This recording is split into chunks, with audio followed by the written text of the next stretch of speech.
여러분, 슬픔을 피하려고만 하는 게 아니라 오히려 그 안에서 아름다움과 평화를 찾아낸다면 어떨까요? 오늘 바로 그런 세계로 여러분을 초대합니다. 신 조지훈의 작품을 통해 슬픔이 어떻게 눈부신 예술로 다시 태어나는지 그 놀라운 과정을 함께 따라가 보시죠. 나빌레라, 이 구절을 듣는 순간 어떤 장면이 떠오르시나요? 저는 마치 하얀 나비 한 마리가 사뿐히 날아오르는 모습이 그려지는데요. 우리가 처음 만날 시의 한 구절인데 이 신비로운 아름다움 속에 왠지 모를 애틋함이 숨어 있는 것 같지 않나요? 네, 바로 이분이 오늘의 주인공 조지훈 시인입니다. 그는 도대체 어떻게 인간의 그 깃은 고뇌와 슬픔을 이렇게 아름다운 예술로 만들어낼 수 있었을까요?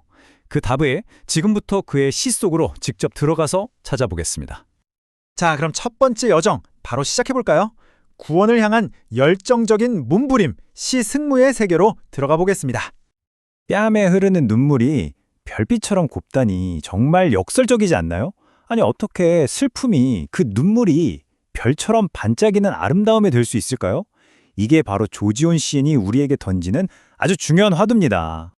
네, 맞습니다. 승무는 그냥 아름다운 춤사위가 아니에요. 이건 인간이 느끼는 온갖 번뇌와 괴로움을 어떻게든 몸으로 떨쳐내려낸 정말 필사적인 몸부림, 바로 그 자체라고 할 수 있습니다. 자, 바로 여기에서 이중성이라는 아주 중요한 키워드가 나옵니다. 생각해보세요. 춤의 시작은 번뇌, 즉 슬픈인데 그 표현, 그 몸짓은 너무나도 아름답잖아요? 고통스러운데 동시에 우아해요.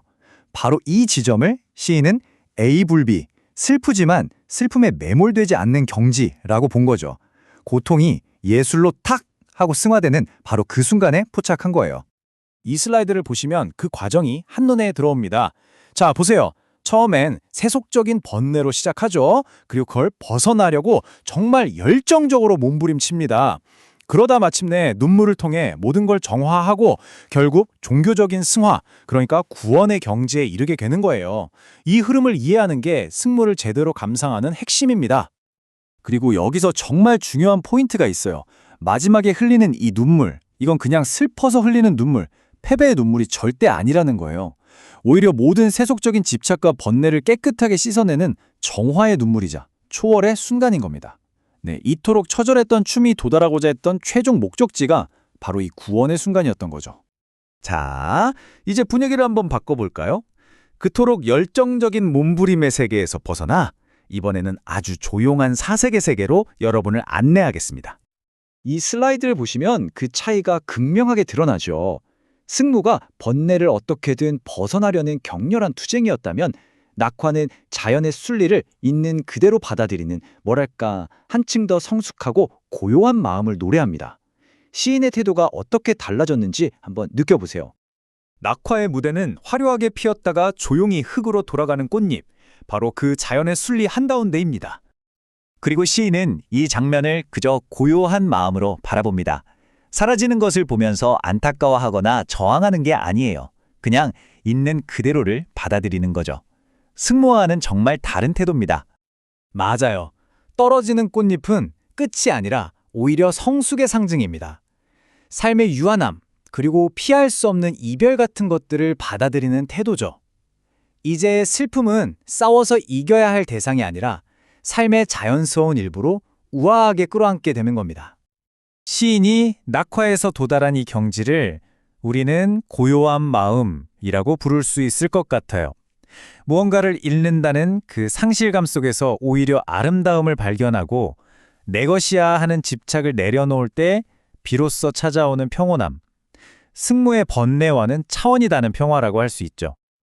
자, 이제 조지훈 시인과 함께하는 여정의 마지막 단계입니다. 시인의 시선은 이제 더 작고 더 내밀한 곳으로 향합니다. 이번 시의 주인공은 화려한 춤사위도 장엄한 자연도 아니에요. 길가에 아무도 모르게 피어있는 아주 작고 소박한 민들레꽃 한 송이입니다. 정말 절절하지 않나요? 이 구절은 깊은 고독 속에서 아주 작은 위안을 발견하는 그 순간을 고스란히 담아내고 있어요. 아무도 없는 길 위에서 말없이 나를 찾아와준 그 민들레꽃 한 송이가 얼마나 큰 힘이 되었는지를요. 이 시의 핵심은 바로 위안의 원천이 달라졌다는 점이에요. 승무처럼 종교적인 초월을 꿈꾸지도 않고 낙화처럼 거대한 자연의 섭리를 깨닫는 것도 아니죠. 그저 나와 똑같이 외로워 보이는 저 작은 존재와의 개인적이고 조용한 교감, 바로 거기서 위안을 얻는 겁니다. 결국 이 작은 꽃을 향한 시선은 자기 자신을 향한 시선이 되는 거예요. 시인은 민들레꽃의 고독을 가만히 들여다보면서 역설적으로 자기 자신의 외로움을 치유받는 거죠. 이 보잘것없는 존재가 깊은 위로와 치유의 원천이 되는 정말 놀라운 순간입니다. 자, 그럼 이제 이 세 편의 시를 통해 우리가 발견한 것들을 하나로 모아볼 시간입니다. 조지훈 시인이 궁극적으로 우리에게 보여주고자 했던 것은 과연 무엇이었을까요? 이 슬라이드가 시인의 여정을 아주 깔끔하게 정리해주네요. 승무에서는 종교를 통해, 낙화에서는 자연을 통해, 그리고 민들레꽃에서는 작고 소박한 존재와의 교감을 통해 평화에 이릅니다. 길은 저마다 다르지만 공통점은 분명하죠. 슬픔을 외면하지 않고 그 안에서 답을 찾고 있다는 것. 결국 이 세 편의 시는 각각 다른 이야기가 아니라 슬픔을 마주하고 그것을 넘어 평온에 이르는 하나의 커다란 여정을 우리에게 보여주고 있는 셈입니다.